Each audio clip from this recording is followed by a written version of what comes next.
Hey, We're Hey, here. I like the I like promo. It gives me Yeah. time to do all the sharing while the That's promo. exactly what I was just going to say. I I'm was sitting just here. Share. 2-minute long video. We got plenty of time. Because I Share keep all the trying to do videos. this, and you're trying to share it while you're looking, and then you're like, "Oh crap, wrong site," you know. Yeah. So And you How's it just going? don't want people tuning in and seeing you like this. Like, what are you doing? I'm sharing. looking off Yeah. the side. You know. Yeah. It's all good. Oh, What's for that those sock that are, for? you what? What's that sock for? Oh, I see your puppy back there. Oh, what's he doing? What's that? Oh, yeah, he's up on the bed. He's like my little baby Yoda back here. Yeah. They're about the same size. Yep. He's like, "Oh, you're back here. I'm back here. I'm sleeping. I'm getting on the bed." He took over the Yep, blanket. he's making so. his way. Yeah, well, it's because we're talking about it. So now he's like, "Well, I'm gonna see what's going on, man." So yeah, hey, we got everybody join us here. I did share the links to the Kickstarter, so you can all check that out. And Yeah. Your audio is going crazy, Brett. It's like going in and out or something, I think. Is it? Are you hearing that, Kevin? Just a little bit, but not bad. Okay. Maybe it's on my end then. Oh, we never know anymore. Never know. You don't sound like a chipmunk this time, though. So That's all that matters. Yes. So. But hey, check out where we're at, 2177. Yeah. It was a nice little week. We had a little push early in the week. Got us over the first stretch goal. So every backer is going to get a free 4x6 print of Sean Forney's fantastic cover art. It's in there somewhere. It's all the way down, all the way down, all the way down. There we go. Yes. So I was really happy we got that. So I love being able to give free swag to everybody. And actually, we're pretty good along the way to the second one. So it's only, what? $323? Yeah. So we to get to the second stretch goal where everybody will get a second free print. And then I will reveal what the $3,000 is. Oh. See, Hawkins agrees. Hey. Hawkins, yes. Buy the book. He's a guard dog. Yes. Yeah, I think the translation is back my Kickstarter, please. Yeah. Well, I shared on the description for this episode. Scott's doing his promo again this week. You got till 8 o'clock tonight to participate. That's Eastern time on March 3rd, 2021, just in case anybody's watching this after the fact. So if you're watching this next year, it won't work. Right. So, yeah, if I believe the deal is if you pledge $20 or more as a new pledge up till 8 o'clock tonight, or if you add on both metal prints, we go up to that. 2 metal add-ons there, $16. Yep. Yeah, I threw those on this week because all the metal covers went so fast. So I thought I'd offer the option for the metal prints. Yes. Because it's, again, like I said, the color that pops the best on those metals are that red. So I love how the red pops on the Poe.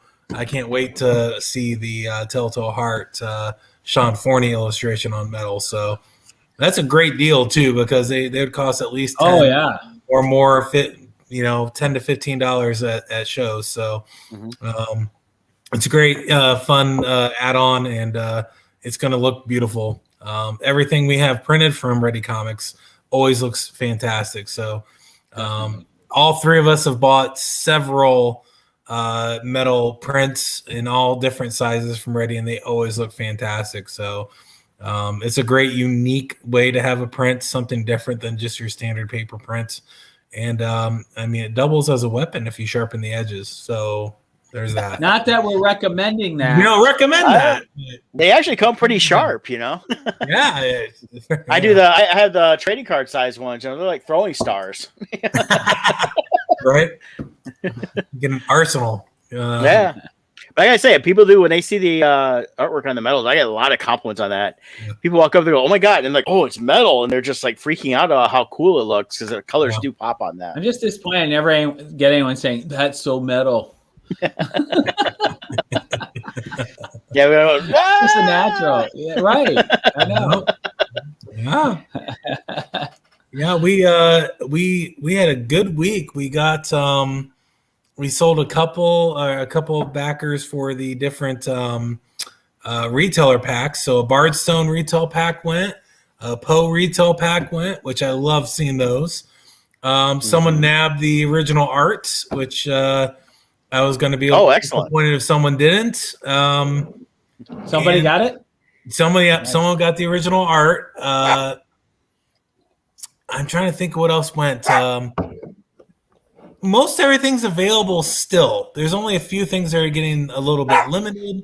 And I was checking out all the add-ons, and everything still has at least a few available on the add-ons. That's been going really well. That's around 60 to 65% of every backer's done add-ons. So nice.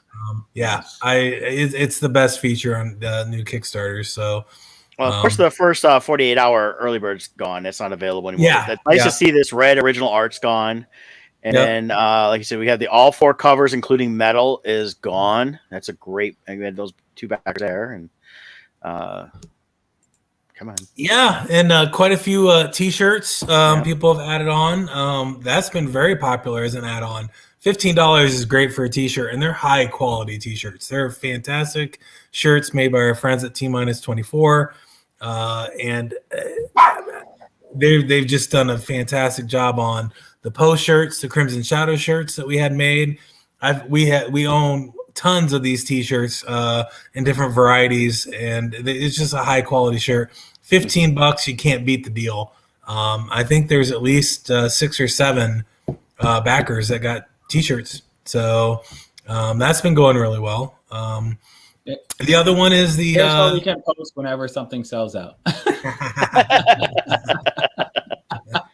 And we've had a lot of people add on the other issues, especially the digital issues. So I'm really happy to see that. So a lot of add-ons for Poe issue number 1 for people that didn't grab that when it was out, and a lot of the digital copies of Poe 1. So honestly, as a creator, I'm sure you guys all will agree, I love seeing that people are interested in it and want to read the books. So when they're picking up the back issues and they're picking up the digital copies, it really makes me happy. And it's really why I love Kickstarter and doing these. So I can't wait to hear the feedback from everybody when they get to see the book in hand.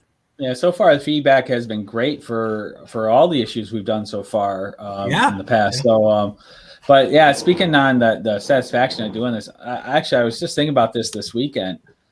I don't even want to do artwork anymore as far as I'm sure I'll want to once in a while, but the satisfaction I'm getting from doing our own books, I have zero. Like I used to do the Star Wars stuff and all that. While that was nice and had its place at that time, I don't even desire it anymore. I have no desire to do stuff for Lucasfilm anymore. This is far more rewarding, way more rewarding, doing our own stories, our own books, building our own fan base, our own universe, than just doing what other people have done, Right. So I've been liking it. It's definitely, it's more fulfilling. And again, we've talked many times about what the last year has been. So it was a perfect time, and we made something really positive happen out of the really negative year that was the forgotten 2020. So yeah, I agree with you 100%. Every idea I keep popping in my heads for our stuff, where it used to be like, oh, that'd be a cool collage of this, or that'd be neat for this TV show, or that'd be neat. I don't have many of those ideas anymore. It's all geared towards everything that we have in the works. So you're right. Same here. It's great. It's fun. And you're right. There's going to be a time where we see something and be like, oh, that's going to be neat to draw, or there's going to be certain things, but right now it's pretty much staying focused on what we're doing, and in the tight timeline that Scott's throwing out. I mean, Jesus, man, cracking the whip. Jeez. He's like, I know, faster, right? Cheaper. I want more comic art. I'm not paying you for free for nothing. I'm not sending you a bill for these things. Get to work. Right.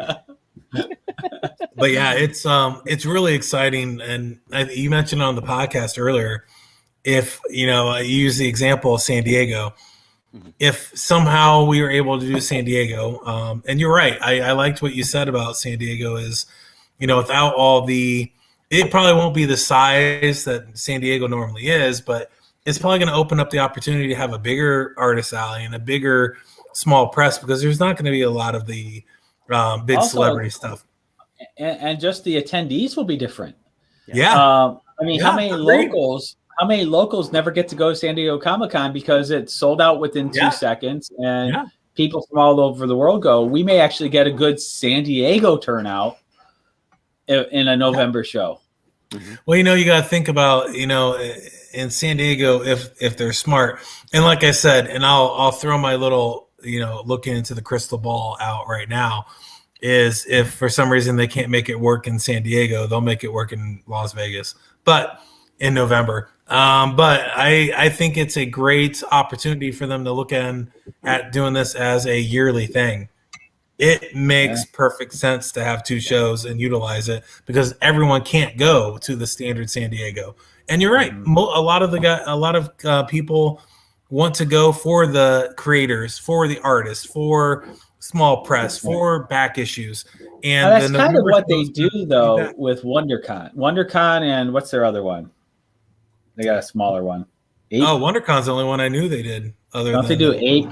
Is an Ape? A small press show. That's over on the East Coast. I don't think it's San Diego or Comic-Con International that does that. I thought they had one other.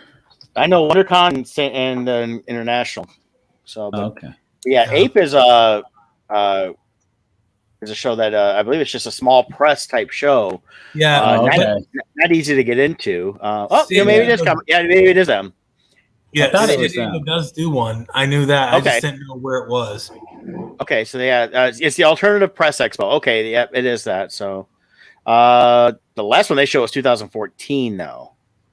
Oh, they did try to do one this year. I know what Scott's talking about. It kept popping up where they did a more of a small press show. I think they've only done it the last couple years, but it's in San Diego, and I think they normally do it in. Wasn't it September? I mean, something like that. I forget.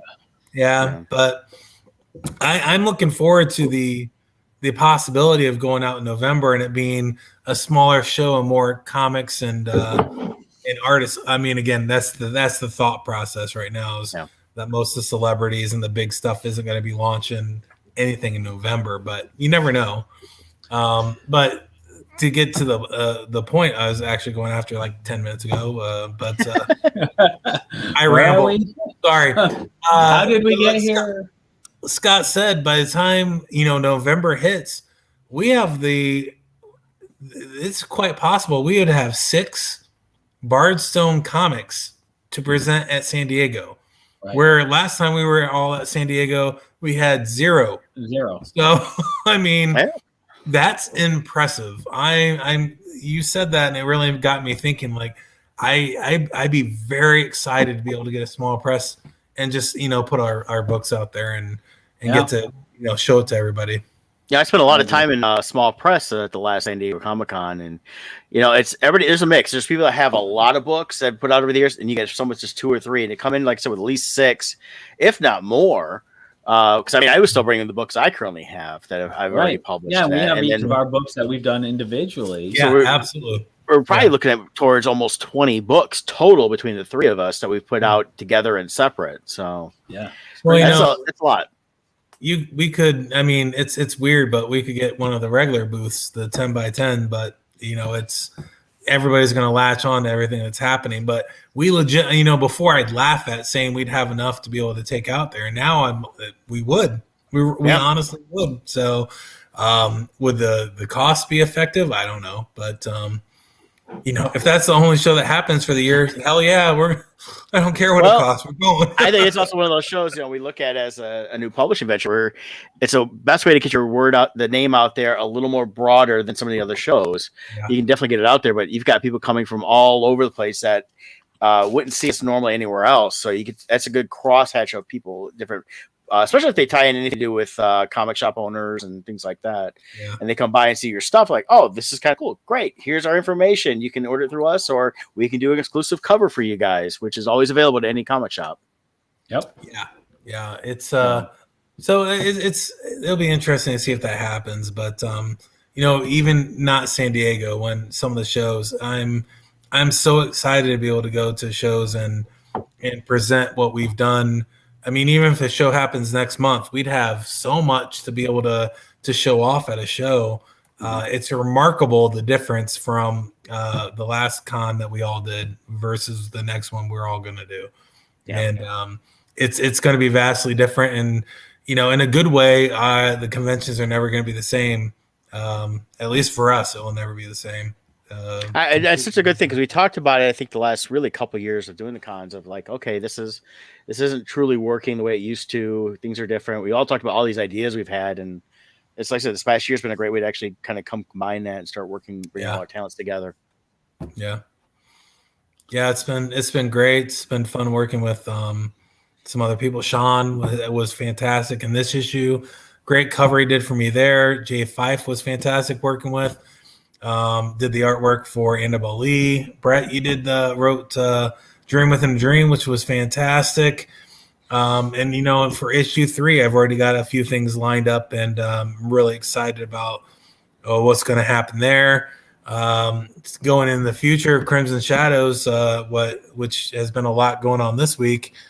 It's amazing to think about what we're going to have with some guest artists and bringing some other people into the Bardstone universe. So It's really exciting. I mean, I got to work with Sergio on Wretched Realm. So, I mean, that's like definitely going in the portfolio for me as far as a highlight of my professional career. So just opportunity like that wouldn't have been available with what we were doing before. So it's been a fantastic experience at this point. And again, even, here we have 58 backers already for the book, and we still have a week to go.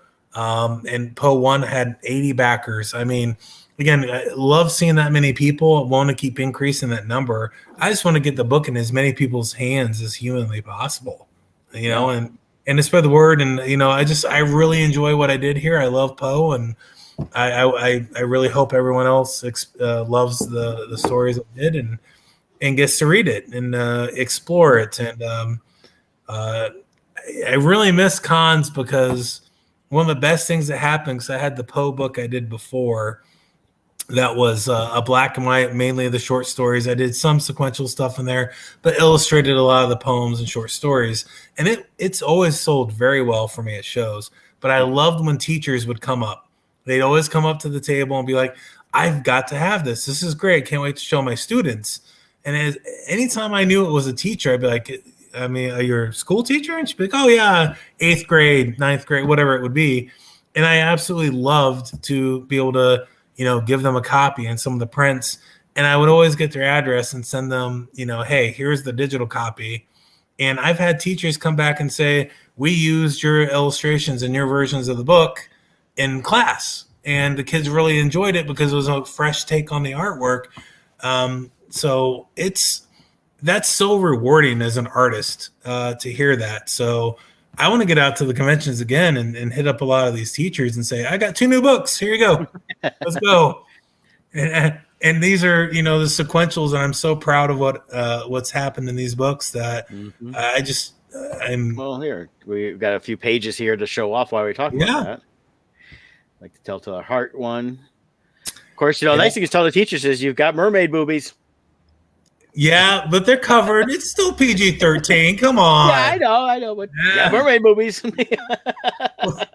It's like Crimson Shadows 1. I remember some of the pencils. I'm like, Scott? And he's like, yeah, cover those up. I'm like, okay.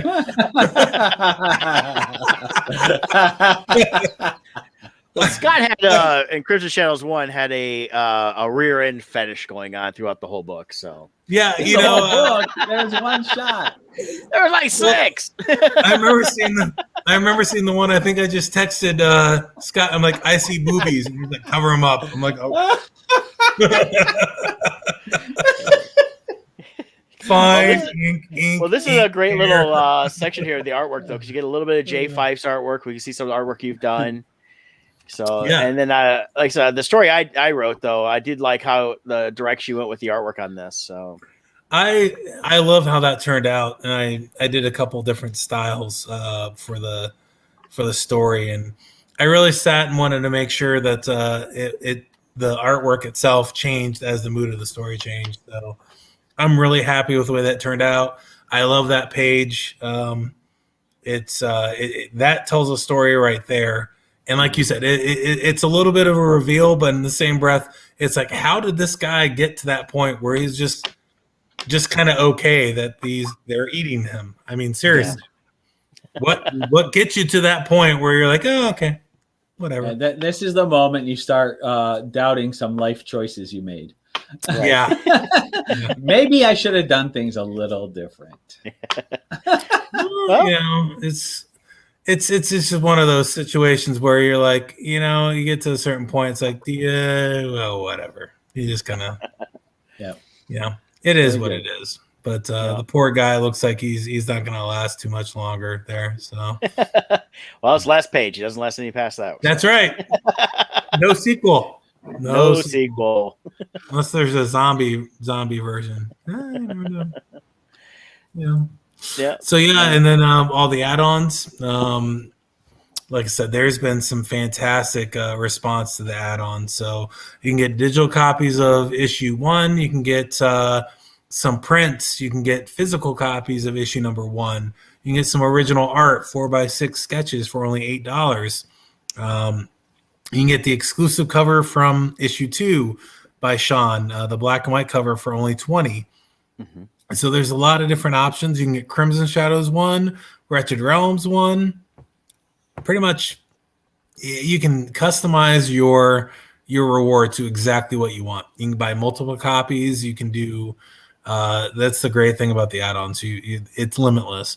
And I think the most important thing to say is all the add-ons ship at no additional cost. You'll only pay what is the shipping for your standard reward. There will be no increase no matter how many add-ons you add. So that's a great savings right there. Very good. Yeah. Sweet. Yeah, well, let's give a little teaser here since you mentioned Crimson Shadows 2. Yeah. So go over to the website there, make your pledge for Poe Macabre Master. But I've been getting stuff ready. Oh, if you want, since you should buy the book, make that cool artwork of Purple Poe as a poster. I probably will. Yes. Yeah. That'll be a great addition to the book, I believe, and I think you're absolutely right. I could definitely see. I can only imagine myself as a 12-year-old kid walking into a teacher's classroom, and if that Poe poster was up, it'd make me want to like, what's going on there, So that's exactly the point of it. Uh-oh. This guy's got some business going on. Sent it to voicemail. I can get it later. Yeah. But this week has been busy for Crimson Shadows 2 also because we're launching that April 7th. It's not far away. It's not. Right. So like a week or two ago, I was like, oh man, I better get these covers done so I have something to promote. So this is going to be the unlimited edition cover that I did, featuring our main character here in the foreground, or is it? We don't know who that is yet at this point in the story. Jack the Ripper, or is it Jules? We don't know. But you'll find out if you read the issue. Over there in the background there, you got Sherlock Holmes and Watson. They're coming down the corridor here. So you as the viewer knows you're going to be yelling at them to watch out as they walk down that sewer there. But it's a trap. It's a trap. It's a trap. It's a trap. Turn around. So that's the unlimited cover by yours truly, Scott, me. And then you got, this is my limited edition. This will be limited to 100 copies. And this here is the one I just finished today. So we got this one. I like the coloring. I couldn't really see the what you did around the sides there, but I like that. I did all this grunge effect and stuff to try to age it and make it look crazy. The fun weathered look. I like it. Yeah. Yeah, but I did it in like these cool layers where I had this glowing red look behind it. But once I did all these layers upon layers and did color burn and, all these different layer styles, I got this cool effect. I was like, ooh, I like this. Happy accidents, right? Yeah. I wanted to do something a little different than my usual. Now, a funny little side story is I have another guest artist, Dale Gruber, who is doing a cover for us. And after he saw me post this, he goes, well, look at what my cover looks like. It turns out he had very similar inspiration, very similar pose, but it's from a slightly different angle, totally different style than mine. Mm-hmm. And then, so his looks phenomenal. But his is a black and white also. So we're going to make his the ultra limited edition metal cover. Don't quote me yet on the metal. I'm pretty sure we're doing that, but I'm going to just see what other specialized covers they have. Because if there's something that looks really cool, I might go with that. But I really like the foil also. But the metals were really cool for Wretched Realm. So I'm 99% sure I'm going to go with that. Yeah, so, they were great. Yeah, and then we have 2 other limited edition covers yet to be revealed. One, Kevin showed me the in progress shot of his, which looked great. If you want to share that, I don't know if you want to or not, but you're welcome to. Still tweaking. Still tweaking and twerking. That's right. And so Kevin's is moving along nicely. And then last but not least, Sean Forney is working on his limited edition cover. I got to see the initial layouts there. I think I shared it with you guys as well. I love how that's looking. So we're going to have 5 awesome covers for Crimson Shadows 2. Yep. So it'll be 1 regular edition, 3 limited of 100 each, and then 1 ultra limited, which will probably be 30. So I'm going to review my numbers from Wretched Realms. I don't want to, I like keeping it ultra though. So I'll probably just leave it at 30. That seems to be a nice number for people grabbing it up. Yeah, definitely. And then we're also Kevin and I were talking off air here. I'm looking at some sources for some trading cards. I want to make a Crimson Shadows Universe trading card set to have as a reward also. So I think it'll be 20 cards for the initial set, and then future Kickstarters I will have like add-on packs where maybe I'll do 5 additional cards each time I do a Kickstarter, so you can grow your collection. Very cool. Awesome. Yeah. So good stuff happening for that. Of course, we'll have metal prints available. I might even, for Wretched Realms, I did not do a set of 4x6 metal, so I might go ahead and make those add-ons as well, the Wretched Realms covers, because we had such awesome covers for that. So I might make a set of 4x6s of that as well. Yeah. So I'm excited. Good stuff happening. Yeah. Definitely staying busy. I mean, it's been fun to work in with the regular day job and everything else. So right. So it's a great mix of I get a little stressed out at work. I'm like, I'll draw a little bit and die. I feel better. Go back to work. So, Got a question here from James. Would we ever consider sometime down the line a book featuring Bardstone covers? I definitely would think so, especially since we're starting to get so many different. Actually, if you go along that line of thinking, it might be fun to do like the art of Bardstone or something like that, where it's a collection of maybe like the covers, but also maybe our process where we see each stage and we break down a page and each of its, completion stages and things like that. That might be really fun to do. So definitely would be something to consider.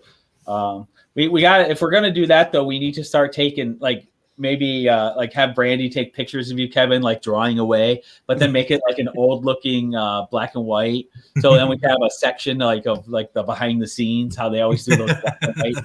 It's like a movie is made in the 90s and they post all the black and white pictures. It's like, you had a color camera. Why are they all in black and white?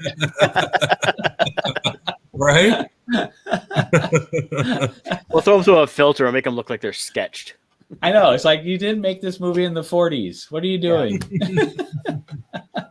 Yeah, I like that idea, especially with knowing what's coming up for the next couple issues and some of the artists. So I could see if we are successful over this next 1 to 2 more years with the number of titles we're doing, I could see us having enough really good content and backstories, maybe where we get into like each title and have a little section about the inspiration behind it and what led to it. Maybe show some of our concept sketches, things like that. I think it'd be really fun to do something like that. So I would definitely consider it. Actually, I think it's kind of cool as we did end up doing like a trade of just issue ones.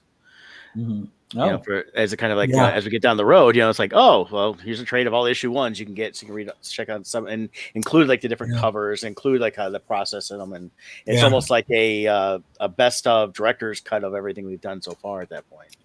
Yeah, I bought a couple of the DC books like that, Valiant, when they relaunched. I bought that, and I really enjoyed reading each story. I mean, some of it wasn't for me, but you know, the other things are. So it is a nice way to get a lot of different books, or at least a little bit of each of the different titles into someone's hands. That's a really good idea. I like that a lot. We could call it something like the most #1 book ever. Since it's all #1s. Yeah.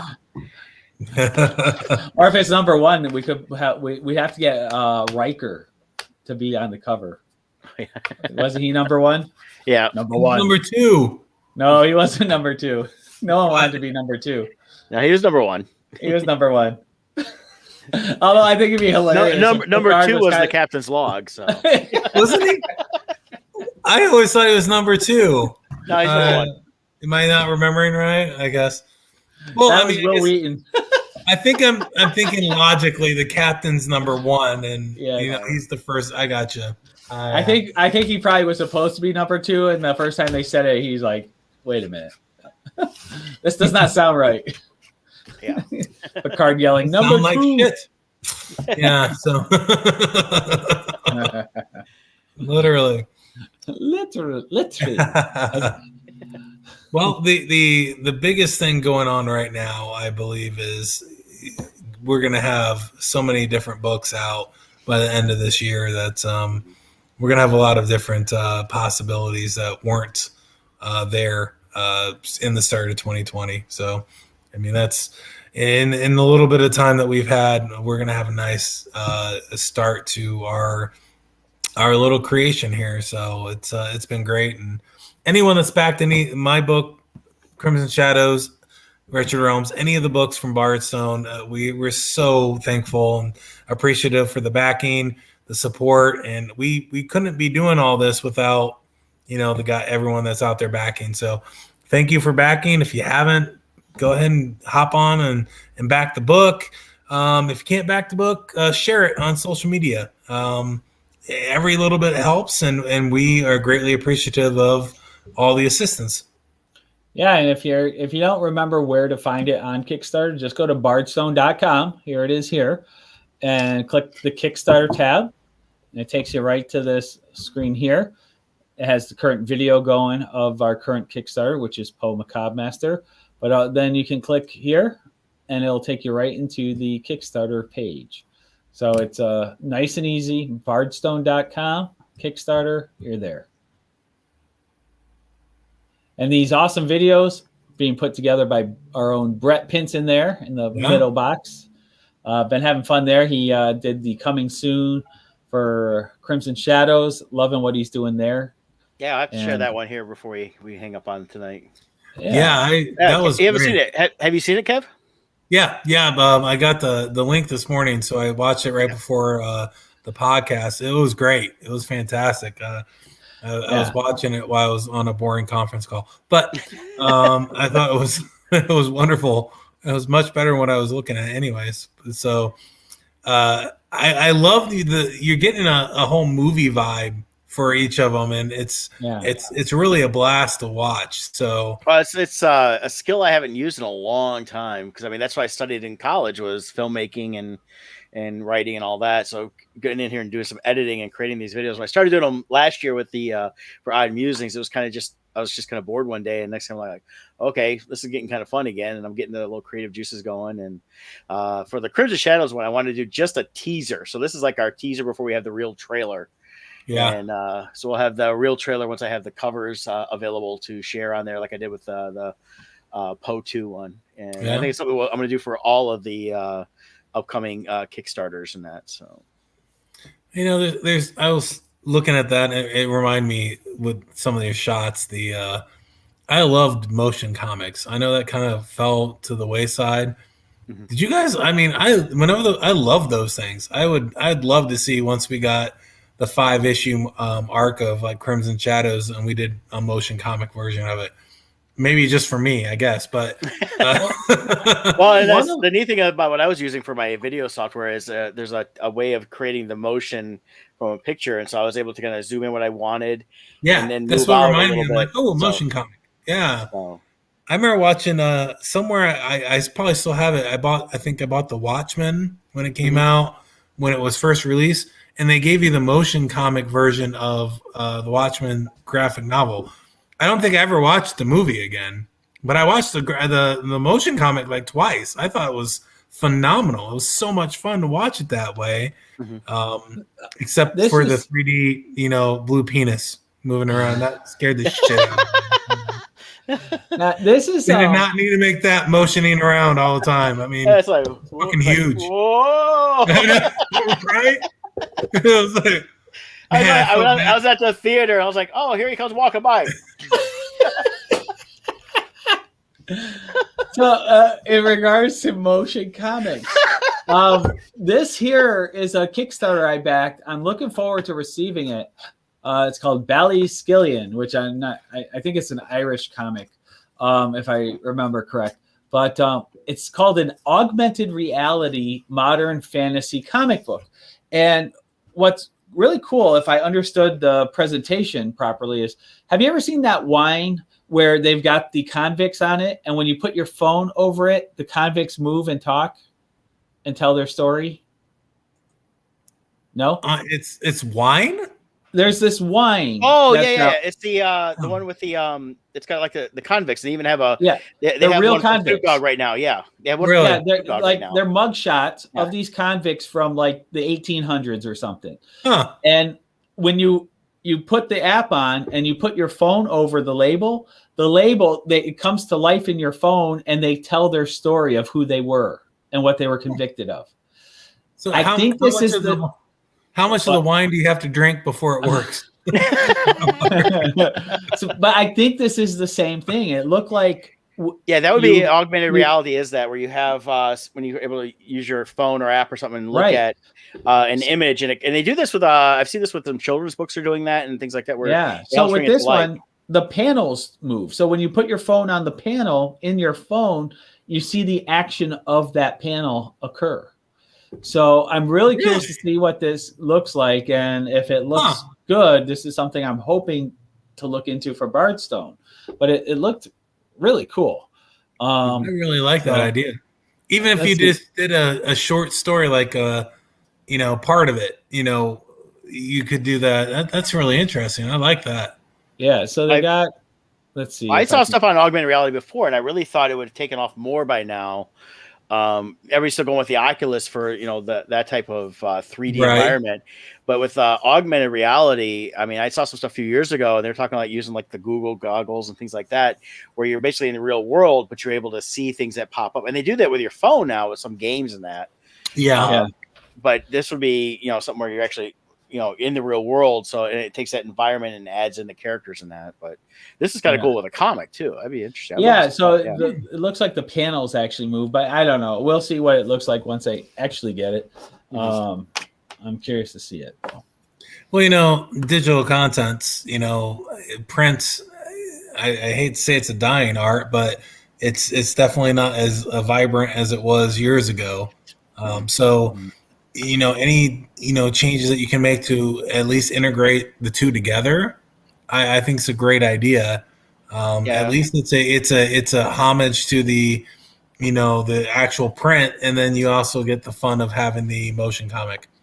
Yeah, this is it right here. I pulled it up and it's showing how you use your phone, and then you can see stuff move within the panel. Yeah, so that's really cool. I'll be, like I said, I'll be curious to see how it works in the real world. I mean, right there, that's still an animated, animated, version of it, so, but it looks sweet. Yeah, I like that. That's a really, really interesting idea. That what kind of software, programming time or expertise does that take? I mean, is there a program out there that helps you do that, or is this? Literally, they're taking that and animating each panel. I mean, I can't. I think they hire wizards from Harry Potter, right? And they cast out Wingardium Leviosa. Oh wait, there. Now I can do it. I got my wand. I don't know. Or this wand. Do you take wands with you when you're selling houses? You never know. It might. I might. It might work. You never know if when you have to cast a spell of protection or a spell of confusion upon another potential bidder. I use magic. Sure. These are. Where did I get these from? I think is that the ones you? I would say that's the one you bought. Like you got me one the other year, and it was like a mystery wand. You open it up, it's like, hey, it's a wand. Yeah, I forget who this one is. Is that Voldemort's? No, I'm not sure. I'm not sure who it is. I lost my thing, my label. I don't know who it is. I just happen to have magic wands, doesn't everybody? All right. Yeah, I got them all back here. See, Brett, No wands. No wands. Sorry. I got beer. No wands. Beer will help. Beer will help. Beer's always I had to Google it. That is Voldemort's wand there, the one you had, the white one. Oh, okay. Speaking of which, I've got to head back down there in a week and a half. I have been summoned to Orlando again. Oh, really? Yeah. Oh. Yes, Connie, the Comic-Con mom, said we have to go. If I knew that, we might have picked Orlando to go to. Well, we did it. You mentioned last week, and then we got word that we could just go to Orlando and not have to go visit anybody else. Got it. Because the mom just wanted to go down and hit Universal. She wants to do the Mardi Gras. Surgical strike. In, bam, out. Yep. Flying in on Sunday. Connie wants her beads. Yeah. She wants her beads and she wants her food. Mardi Gras was a blast at Universal. Brandy really enjoyed it. It was a lot of fun. Well, last year, Connie, the Comic-Con mom, and I got to ride the float. We got to be at the Gator. We were actually at the very end of the float of the parade, and we had a great time tossing beads and hitting people in the head. And then the whole world closed down after that. Yeah. Shortly after. 6 weeks later, we started the 1 year long 14-day shutdown. Yes. To flatten the curve. Yeah. Yeah. I'd love to get to Universal again in the near future, but I don't know. We'll see. Maybe October. I'm supposed to be in Tampa in October, so we'll see. Well, if that works, just let me know. We'll come down to the Halloween horror. Yeah, that's exactly what I'm thinking. They're saying they're going to have it. So if we do something like that, we could all pitch in together. We don't even have to. We can do our own things while down there. But if we at least coordinate, we can rent an entire condo. Save a lot of money. It's remarkable how inexpensive it really can be. I mean, I mean, I was happy with the condo I had when I took the entire family down, but even the resort 3-bedroom condo I had when I went down there for work and went with some colleagues, we loved that, and that was just like stupid cheap. I mean, it was ridiculous how inexpensive. And you're only like 5 minutes from Universal. Yeah, it had 3 pools. It had a convenience area, a restaurant. Everything was right there. It was so easy. It was so nice. I totally would go and stay there again. Might be a little small with the entire family, but like the 3 of us and just mom and Jill and me and Brandy, we could all fit. it'd be great. It'd be fantastic. Rent a car and, or, as long as one of you can drive back, we're good. So, well, I don't know. If we're all going like the Halloween Horror Nights, I think we'd have to take a lift back or something because I think we lift there and back because that's going to be one of those fun nights. But I definitely love to see that happen because I've always wanted to go. Go back. We were there one year, but we didn't really get to experience anything. So we'll figure that out. Of horror. Horror shows, as the French thought I was talking about. So that was so funny. I still every time I hear the word horror, I think of that conversation. It was great because you could see the realization when she finally understood. She goes, "Oh, horror!" What was funny is you kept saying it, and I could tell what she thought you were saying. I love going to horror shows. What? Oh my god! Yeah, because I told Moulin Rouge is right down the road. Like, okay. What's that guy doing, Jason? Yep. But here's our Poe Macabre Master issue 2 here. We're just shy of 2,200. Let's get that number up there. We're 58 backers. It's looking good. Yeah, looking real good. Yeah. Real excited about everything here. So we've got a lot of cool stuff going on, and I'm real excited about this. The next Crimson Shadows. I'll be starting to letter that here shortly, and my plan is to have it done, of course, along with everything else. We're ready to go when the Kickstarter launches in April. Nice. Yeah. So, in fact, I was looking over my notes from the first one because I like to make sure I know what fonts I'm using and things like that, and I have to kind of go through the script again and do this next one and figure out where things are. And I have to reread the script. There might have been some changes towards the end, but I think I updated it, so I got to double check that script. Yeah, before I start lettering, if you can double check that and let me know this time. Since I had to go back and redo almost all of the last one. I was like, I changed that script. I didn't tell you. That's the hard part. See, actually, and this kind of ties into our how-to series that we're doing on Odd Musings is, when you're used to doing everything by yourself, you develop a certain process. And you can skip certain steps because in your head, what you're but when you're working with the team, you gotta be diligent. You gotta make sure if you make a change, you gotta go in and make the update. And it's all part of learning how that working together is, because all three of us were always, we did collaborative pieces, but never every aspect of this was a team effort, and it's learning the communication process, and it was definitely a learning curve, but it was great. And honestly, there wasn't a whole lot of hiccups. Because I was reviewing Crimson Shadows 3, the script for that, and already I'm like the first 6 pages. I'm like, I made some slight changes at the end of 2. I'm gonna have to change a couple of these.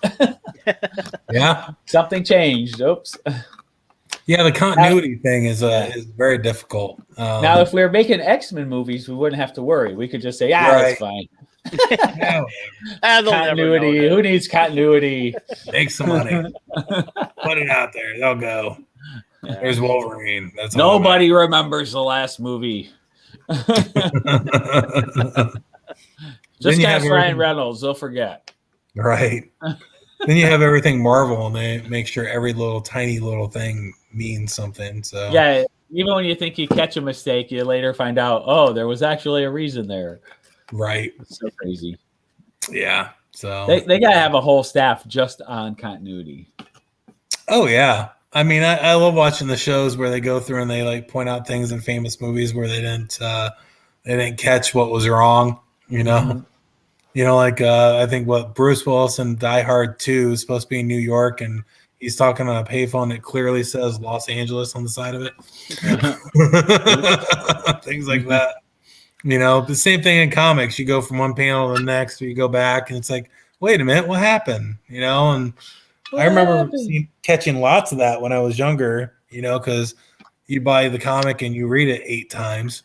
So and being an artist, you're looking at every panel intricately, looking at styles, and you notice those little things. If you just passively read it really quick, you're not going to notice. But if you sit there and nitpick, it's blatantly obvious in some of these how different panels or pages or costumes, colors, fonts, things can be different, and it really can throw off the experience. Yeah. Well, and that's also where our timelines are coming in. When you do our books relatively fast, I think, considering we're such a small company, the details are fresh in your head, so it's easier to catch those things. But when you're like one comic book I worked on for another company, it was a 2-year process because pages were they didn't have much of a budget.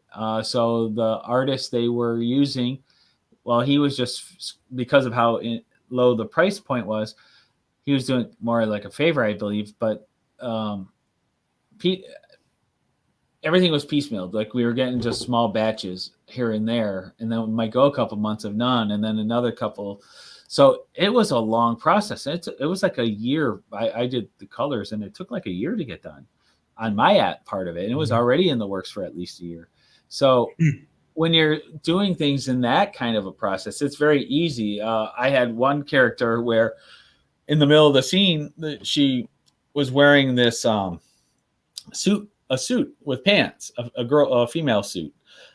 And then the next scene, next page, same scene, she's suddenly wearing like a dress top, a skirt with a dressy top. Completely different outfit, but it's the same scene. So I was like, I'm redrawing that. So I went in and fixed them, gave her one outfit for the scene. But when you're doing things sporadically and in between other projects, it's very easy to mess that up because you're just trying to get it done and you're not paying attention to that. Yeah, you're just doing what's in front of you. And if it was a fairly vague description of, dressy attire, if you don't go back and look at the past 3 pages, you're gonna screw some of those things up. But and the other thing I've learned in doing this, now that I'm behind the scenes, like meeting people who do things, whether they're TV shows or movies or comics, you talk to the creators or to the artists, and like you're a fan, so you know every nuance of this thing. Then you talk to them, and they're like, I don't know. And it's like, and you're like, how do you not know you worked on this? But what you learn is you really don't know.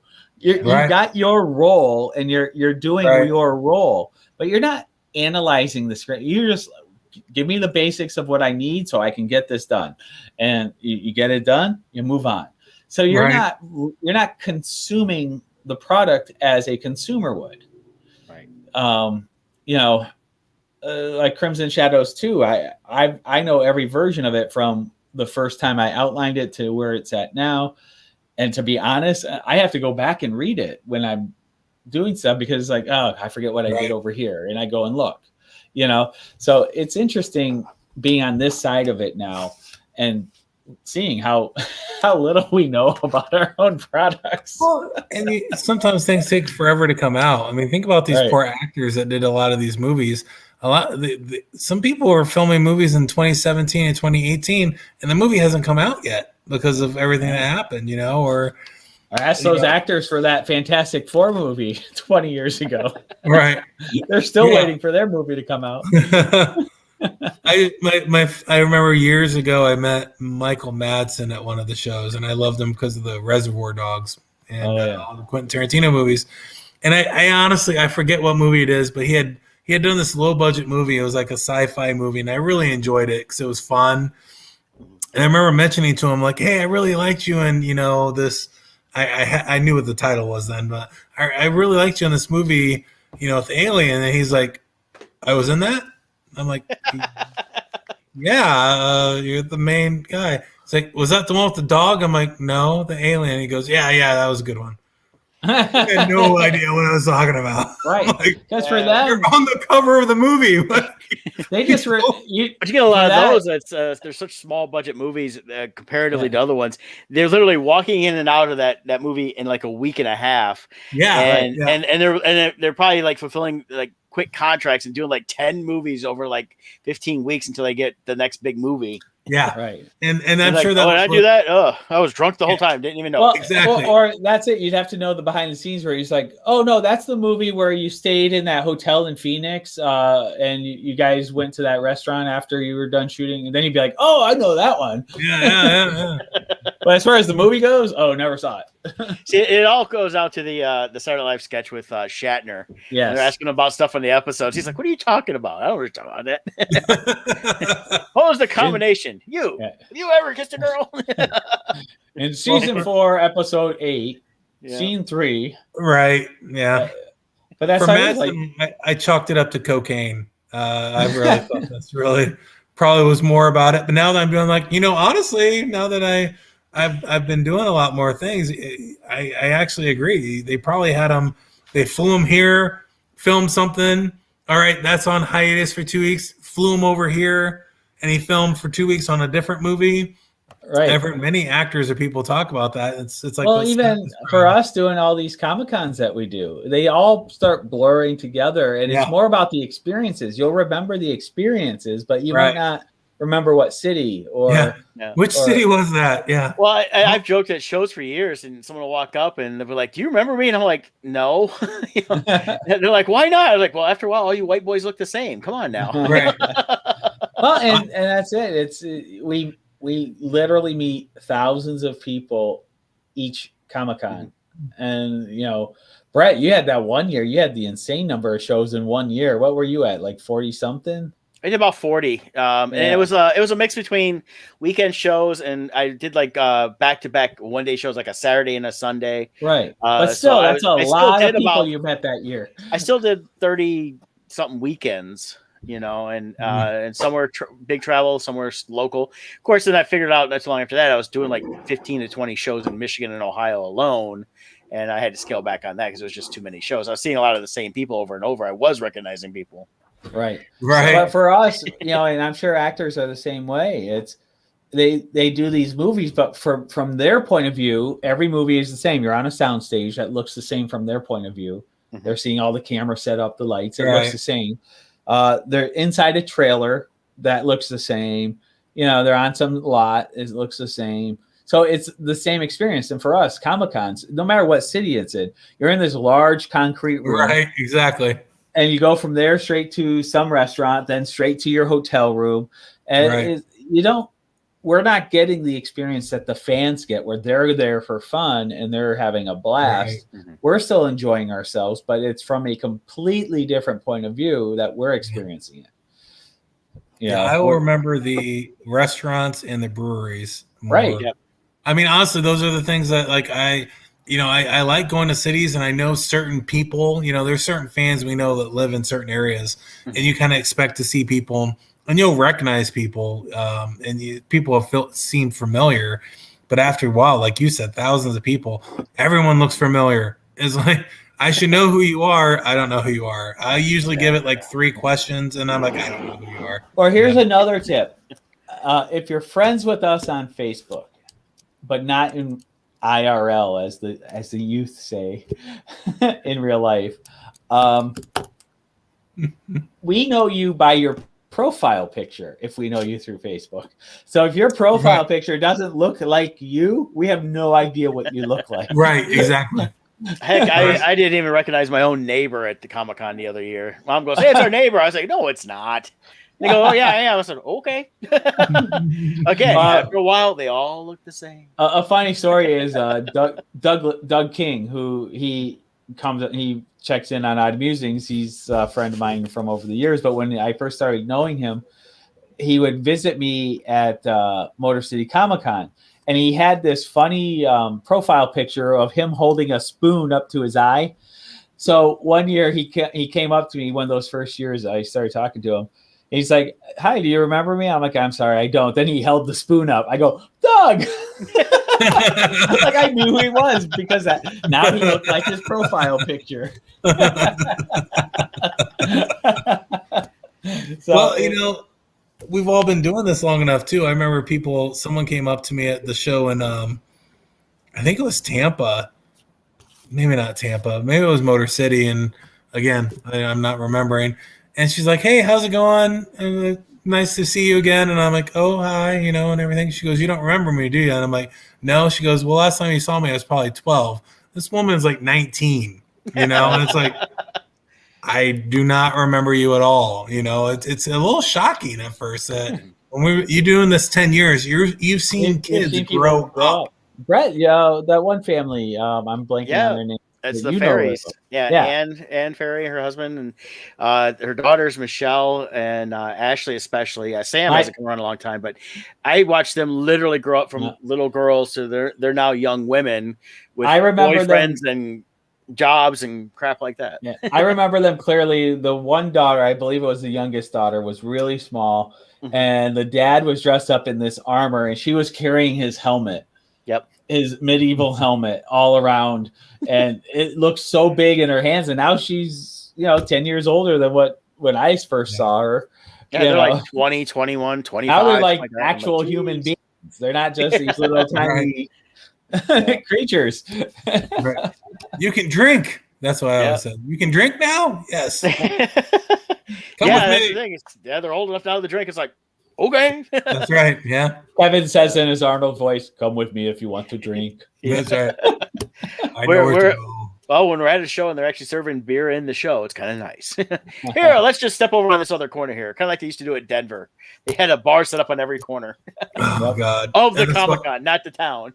I missed Vegas when they did the show in at South Point, and it was just like, Brandon and I, we were friggin' drunk, probably halfway through but especially like on Sunday, and we knew we're staying at the show.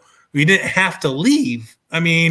That's where the show was. You left the show, walked downstairs, went to your hotel room. So, it was just great. That was glorious. We had so much fun. I don't remember much of it, but it was fun. I remember that. I wish I would have been able to do the South Point ones. I like going out to Vegas. I love South Point. So yeah, it's my favorite story about Scott and roulette. So that's one of my favorite stories. So, but it's a good time. But hopefully this year, that's still tentatively on too. So we'll see. Scott gets to go in a week. I know. A week. Awesome. He gets to go like in 5 days. Actually, Monday. I am jealous, my friend. I am jealous. Yeah. So enjoy yourself. Gonna go there. Actually, I got to message Matt. I haven't messaged Matt yet to let him know I'm gonna be in town. So hopefully he'll be available at least one of the days to hang out. Well, you got to take. You guys got to go to the Slater 50/50, which is right down the street from there. It's near Matt's house. Some of the best food we had. They had good drinks there. Good burger. Like AC Slater. Yep, like AC Slater. Slater 50/50. They do a really good burger and chicken sandwiches, stuff like that. You can get a 24-karat gold burger. What was the name of where you guys went hiking? Red Rock Canyon. That was Red Rock. Okay. Yeah. Yep. Yeah, that's up north. It's probably about half hour away. And if you guys go up there, go and check out Red Rock Casino. That casino is absolutely fantastic. Yeah, I've heard a lot of people talk about it. I don't think I've ever been to that one. Great restaurants. Make sure you take a lot of water with you. Yeah. Yeah. Because there's nothing up there. Yeah.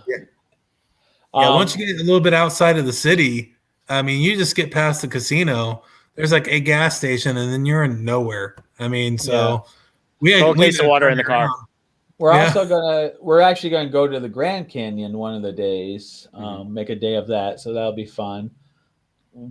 You got past Hoover Dam, so we'll see that. Yeah. So that'll be good. Good times. It's and just to get out of Michigan, get away from here. No, the reason I'm going down to Orlando just to get out of Michigan. Yeah, Michigan is like the Hotel California. You can leave, but you can't check out. Yeah. Whitmer will find you. Whitmer will get you. She will find you. I fully expect to see her peeking through my window. She's gonna be at the airport waiting for you. She'll be disguised as room service. She'll be like, well, if you guys housekeeping. If you have time, look and see if you can go to the Neon Museum at night. You'll have to make a reservation. Yeah, look online for that and check for the times. what you want to do is check the time that it gets dark, and then set your time around that time or after, because that's when we went, and man, that was fun. It was it was way more fun and very intriguing on when they're telling the stories about the neon and the different casinos and how it was created. It was a lot of fun. It really was cool. Someone was telling me about the Mob Museum there too. We went there too. That was great. It was good. Yeah, that's right down by that. Though they're both down by Fremont Street. So, the Mob Museum was. And we kind of went through it somewhat at a brisk pace, but we were still there a couple hours, 3 hours. Yeah, we were still there for a while because it's multiple floors, and you're kind of on your own with that one. And then what's cool is when you come downstairs, they give you the password to get into the speakeasy, and definitely go down and have a drink in the speakeasy. That was very fun. That was very fun. Yeah, very good old fashioned. They gave it to me in the book. Yep, and the Rock and Rye was good too. Yeah. Nice. So yeah, that was a lot of fun. But I would say you and Jill will definitely enjoy the Neon Museum with the history and the stories. And it's nice. It's something cool. It's very Vegas. It's very Vegas. It's worth the nighttime to go and check it out versus the daytime, because with everything lit up, it was a whole different experience than when I was there in the daytime before. Yeah. It was very cool. Very cool. Look at all these light bulbs that are turned off. It's still cool. They're still cool to see in the daylight, but it's at nighttime when everything's lit up, they can light up. I mean, you walk by with the stardust, and it's like you're getting a burn on your face from how bright it is. Yeah. Wow. Cool. Yeah, they still had some of the remnants of the Tim Burton, so they had the Beetlejuice stuff. Oh, there. Really? You know, Beetle guys with the arrow. Remember, they had that there. That was awesome. That was so cool. I thought that was neat. And some other really neat stuff. I think we should end the broadcast real quick, and we can chat a little bit more after we do that. So make sure everybody that's watching this tunes in and gets some more thing. We'll see you guys next week to end the podcast or in the Kickstarter. Got another week to go. 1 week left. I'm gonna run the promo for Crimson Shadows, and I'll end it here. Okay.